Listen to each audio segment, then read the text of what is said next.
Hello viewers, welcome back to mass time review. அரபிக்கடலோட நடுவில் ஒரு ஐலாண்ட் இருக்குது. அந்த ஐலாண்டில் ஒரு மிகப்பெரிய கோட்டை இருக்குது. அது கிட்ட போகிறவங்களுக்கு ஒரு பயம் இருக்குது. அண்ட் இந்த கோட்டையை யாராலையுமே அழிக்க முடியாதுன்னு சொல்லி ஒரு பேரும் இருக்குது. 500 ஆண்டுகளுக்கு மேலாக அந்த ஐலாண்டில் நிற்கிற இந்த கோட்டை ரொம்ப பெரிய அரசர்களாலையும் ரொம்ப பெரிய பேரரசர்களாலையும் அழிக்க ட்ரை பண்ணாங்க. ஆனால் எல்லாருமே ஃபெயில் ஆகிட்டாங்க. இது தான் முருட் ஜஞ்சீரா கோட்டை, இந்தியாவோட ரியல் லைஃப் ஃபோர்ட்னு சொல்லப்படுது.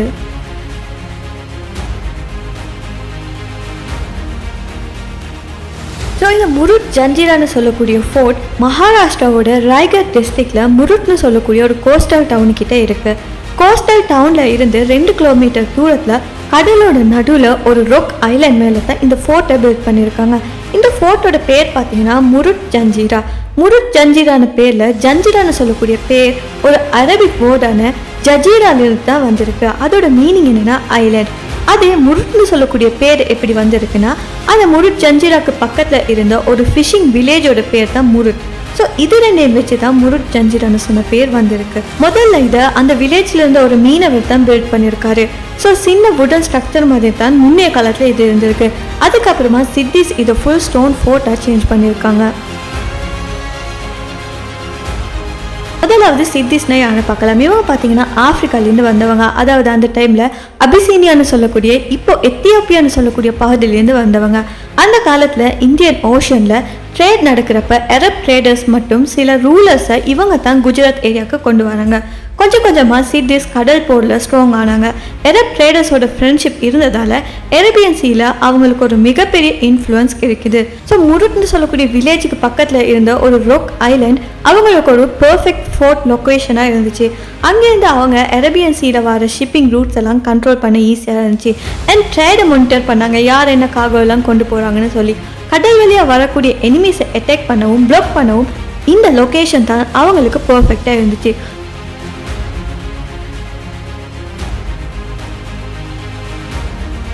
இந்த கோட்டையில் இருக்கிற ஒவ்வொரு சுவரோடையும் ஹைட் பார்த்தீங்கன்னா 40 அடிக்கு மேலே இருக்கும். அண்ட் திக்னஸ் பார்த்தீங்கன்னா 12 மீட்டர்ஸ்க்கு இருக்கும். கடல் நீர்லேருந்து நேராக போல பில்ட் பண்ணி இருக்காங்க. ஸோ அதனால கீழே இருந்து ஏறது கூட இம்பாசிபிள். 19 டிஃபென்சிவ் டவர்ஸ் இருக்குது. ஒவ்வொன்றுலையுமே பீரங்கியை ஃபிக்ஸ் பண்ணி வச்சுருக்காங்க. அந்த கோட்டைக்குள்ளே ஒரு ஸ்பெஷலான பீரங்கியும் இருந்திருக்கு. அதோட பேர் பார்த்தீங்கன்னா கலால் பங்கடி. ஸோ இதோட லென்த் பார்த்தீங்கன்னா 22 ஃபீட். ஒரே ஷாட்டில் எனிமி ஷிப்பை 2 பீசஸாக ஸ்ப்ளிட் பண்ண முடியுன்ற அளவுக்கு பவர்ஃபுல்லான ஒரு பீரங்கியாக இருந்திருக்கு. அப்படியே எனிமீஸ் யாராவது இந்த ஃபோர்ட்டை சரவுண்ட் பண்ணினாலுமே அந்த ஃபோர்ட்குள்ளே அவங்களுக்கு ஃபுட் ஸ்டோர் இருந்திருக்கு. அது மட்டும் இல்லாமல் ஃப்ரெஷ் வாட்டர் பாண்ட்ஸும் இருந்திருக்கு. இதோட பிக்கஸ்ட் மிஸ்டேக் என்னென்னா அந்த பாண்ட் கடல் நீரால் சுற்றப்பட்டு இருந்தாலுமே பாண்டில் உள்ள வாட்டர் ஃப்ரெஷ் டேஸ்ட்டில் தான் இருந்திருக்கு. சின்ன சின்ன ஃபார்ம்லேண்ட் ஏரியாஸ் இருந்திருக்கு. அண்ட் வெஜிடபிள்ஸ் பிளான்ட்ஸ் எல்லாமே க்ரோ பண்ணி வச்சுருந்தாங்க.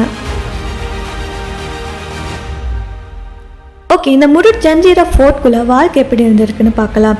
இந்த கோட்டைக்குள்ளே ராயல் பேலசஸ் எல்லாம் இருந்திருக்கு. அதில் சிட்டிஸ்க்கு லக்ஸரியான ஒரு லைஃபும் இருந்திருக்கு.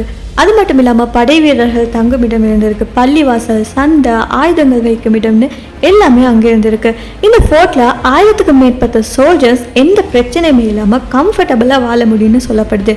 ஏன்னா அந்த அளவுக்கு வசதிகள் இருந்திருக்கு. அண்ட் சில ஹிஸ்டோரியன்ஸ் என்ன சொல்கிறாங்கன்னா அண்டர் கிரவுண்டில் சீக்ரெட் எஸ்கேப் டனல்ஸ் எல்லாம் இருந்திருக்குன்னு சொல்லி அது மெயின்லேண்டுக்கு கனெக்ட் ஆகுதுன்னு சொல்லி சொல்கிறாங்க. ஆனால் இந்த டனல்ஸ் இன்னுமே முழுமையாக எக்ஸ்ப்ளோர் பண்ணப்படலை. ஏன்னா சேஃப்டி ரீசனுக்குன்னு சொல்கிறாங்க. சிவாஜி மகாராஜ் அது மட்டும் இல்லாமல் அவருடைய மகனான ஷாம்பாஜின்னு சொல்லக்கூடிய அரசர்கள் பலமுறை இந்த ஃபோர்ட்டை கைப்பற்ற ட்ரை பண்ணியிருக்காங்க. ஒரு டைமில் ஷாம்பாஜி ஒரு ஸ்பெஷலான பிளேன் பண்ணி ஃபோர்ட் வாலுக்கு கீழே ஒரு டனலில் டிக் பண்ணி உள்ளே போகிற ட்ரை பண்ணியிருக்காரு. ஆனால் சிட்டிஸ் அந்த பிளேனை டிஸ்கவர் பண்ணி அந்த டனலை பிளாக் பண்ணிட்டாங்க. பிரிட்டிஷ், போர்த்துகீஸ், டச்சுன்னு சொல்லி எல்லாருமே ஷிப் மூலம் சீல வந்து இந்த ஃபோர்ட்டை அட்டாக் பண்ணி கைப்பற்ற ட்ரை பண்ணியிருக்காங்க. ஆனால் எல்லாருமே ஃபெயில் ஆகி தான் இருக்காங்க. அந்த ஃபோர்ட்டோட ஸ்ட்ராங் டிஃபென்ஸுக்கு முன்னாடி எல்லாருமே ஃபெயில் ஆகிட்டாங்க. ஃபோர்ட்டோட சில பகுதிகள் டூரிஸ்ட்டுக்கு ஓப்பனாக இல்லை. ஸ்பெஷல் ரீசனாக என்ன சொல்கிறாங்கன்னா சேஃப்டி ரீசன்ஸ் தான். ஆனால் ரியல் ரீசன் இன்னுமே சீக்ரெட்டாக தான் வச்சுருக்கு. இந்த முருட் ஜஞ்சீரான்னு சொல்லக்கூடிய கோட்டை ஒரு சாதாரண ஃபோர்ட் இல்லை. இது இந்தியன் ஹிஸ்ட்ரியோட அன்பீட்டபிள் வாரியர்னு சொல்லலாம். 500 வருஷங்களுக்கு மேலாக கடலோட நடுவில் நிமிர்ந்து நிற்கிற இந்த ஃபோர்ட் ஒரு சிம்பிள் ஆஃப் ஸ்ட்ரென்த் அண்ட் ஸ்ட்ராட்டஜின்னு சொல்லலாம். ஸோ இந்த வீடியோ பிடிச்சிருந்தா மறக்காம இந்த வீடியோ லைக் பண்ணி உங்கள் ஃப்ரெண்ட்ஸ் கூட ஷேர் பண்ணுங்கள். அது மட்டும் இல்லாமல் நம்ம சேனலை சப்ஸ்கிரைப் பண்ணி பக்கத்தில் இருக்க பெல் ஐக்கானையும் கிளிக் பண்ணிக்கோங்க. இன்னும் ஒரு இன்ட்ரெஸ்டிங்கான வீடியோவில் நான் உங்களை அடுத்து சந்திக்கிறேன். Until then, stay curious, stay safe.